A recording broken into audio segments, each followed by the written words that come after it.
ગુજરાતના રાજકારણમાં અત્યારે હાલ ગરમાવો આવ્યો છે. આપણે ગઈકાલે જોયું હતું કે કોંગ્રેસના પૂર્વ ધારાસભ્ય એટલે કે લલિત વસોયા દ્વારા અત્યારે હાલ વિસાવદરના ધારાસભ્ય ગોપાલ ઇટાલિયા ઉપર માનહાનિનો દાવો કરવામાં આવ્યો હતો.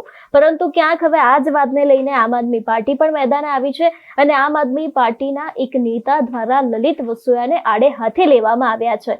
શું છે સમગ્ર વિષય જોઈશું આજના વિડીયોમાં. નમસ્કાર, હું હંસિની અને તમે જોઈ રહ્યા છો નિર્ભય ન્યૂઝ.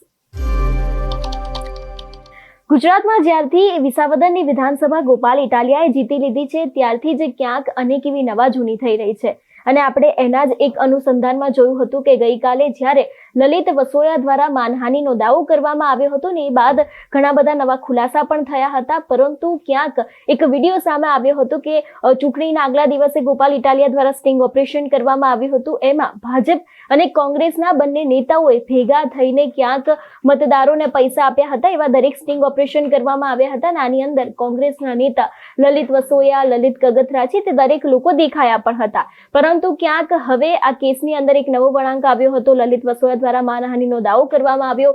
10 કરોડની રકમ 10 દિવસમાં ગોપાલ ઇટાલિયાએ ચૂકવવી પડશે એવી પણ ક્યાંક વાત કરવામાં આવી હતી. પરંતુ હવે આમ આદમી પાર્ટીના એક નેતા છે ભાવેશ ભટ્ટ, તેમના દ્વારા લલિત વસોયાને લઈને અનેક એવા ખુલાસા કરવામાં આવ્યા છે. સૌથી પહેલા તો તેમને સાંભળીએ.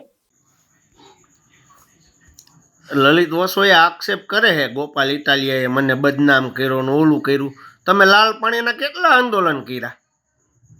હું જળ સમાધિ લઈ લઈને ઓલું કર લઈને આ રેતીના ડમ્પરિયા વાળાઓની માથે કર્યું, કેટલાય માથે કર્યું. તમારા હપ્તા બંધાઈ ગયા ને તમારું બધું થઈ ગયું એટલે તમે છાના મુના બેસી ગયા. તમે હપ્તા શાહી છો, તમે ભાજપના માણસ છો, તમે જયેશ રાદડિયાના ટેકેદાર છો. તમે રહેવા દો. લાલ પાણીનું ડિંડક કર્યું જયેશ રાદડિયાને કહેવાથી. તમે કોંગ્રેસના ધારાસભ્ય હતા, આખું કોંગ્રેસ આવ્યું હતું. તમે વિધાનસભામાં શું કર્યું? ખોટા ડિંડક કર્યા. ધોરાજીને 30 વર્ષથી પાણી નથી મળતું. તમે એ તો જોવો, ઢાંકણીમાં પાણી લઈને ડૂબી મરો. તમે ધારાસભ્ય બન્યા ને તમે બધું બન્યા. તમારી નગરપાલિકામાં બોડી બની. તમે શું કર્યું? ધોરાજીમાં રસ્તાના ભ્રષ્ટાચાર થાય છે. કેટલા રૂપિયા ખવાઈ જાય છે. એક કોઈ ગેરંટી પીરિયડમાં કામ હાલે છે ક્યાંય? તમે કોંગ્રેસે શું વિરોધ કર્યો? તમે ધારાસભ્ય હતા ત્યારે, તમારી નગરપાલિકાની બોડી હતી ત્યારે તમે શું કર્યું? ખોટે ખોટું ગોપાલ ઇટાલિયા જેવા ઈમાનદાર માણાની સામે આવોમાં તમે ખોવાઈ જાઓ અને તમારું જિંદગીમાં ક્યાંય સારું નહીં થાય. હો 30 વર્ષ થયા. તમે ઓમ તો કહેવાય તો કોના પીએ? તમે કોના માણસ હો એ તો કયો. તમે એમ કહેતા કે હું વિઠ્ઠલ રાદડિયાને પીએ છું ને મને કાગળિયામાં ખબર પડે ને હું આ કરું ને. વિઠ્ઠલ રાદડિયા જેવું તમારામાં જ કાંઈ નથી. જયેશ રાદડિયામાં એક વાળ નથી એના જેવો વિઠ્ઠલ રાદડિયા જેવું. આ પાક વીમોનું બધું કેટલું હેરાન થયા પબ્લિક. બાકી જેતપુર, ધોરાજી, કનોણા, જેતપુર, ઉપલેટા આ લોકો કોઈ દી પાક વીમા બાબતે હેરાન ન થતા. વિઠ્ઠલ રાદડિયા એમ કે ને કે આટલો પાક વીમો દેવો જોઈએ એટલો આવતો.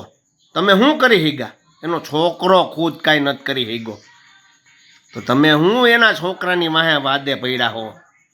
તમારું શું આવ્યું? તમે જયેશ રાદડિયાને કહેવાથી ત્યાં પડ્યા હતા ને જયેશ રાદડિયાને મોટો કરવા હાટું સાયોના હોટલમાં પકડાણા ને તમે બધું કર્યું. તમારે શું થયું એમાં? તમે 2% કમિશન ત્યાં છો. રહેવા દો આ બધું.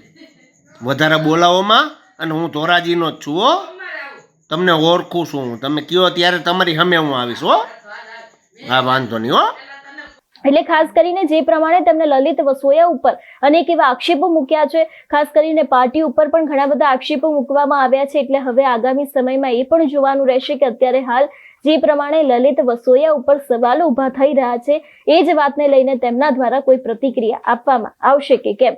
તમારું શું માનવું છે આ વિષયને લઈને અમને કમેન્ટ કરીને ચોક્કસથી જણાવજો. તેની સાથે અમારી ચેનલ નિર્ભય ન્યૂઝને લાઇક, શેર અને સબસ્ક્રાઇબ કરવાનું ભૂલશો નહીં. નમસ્કાર.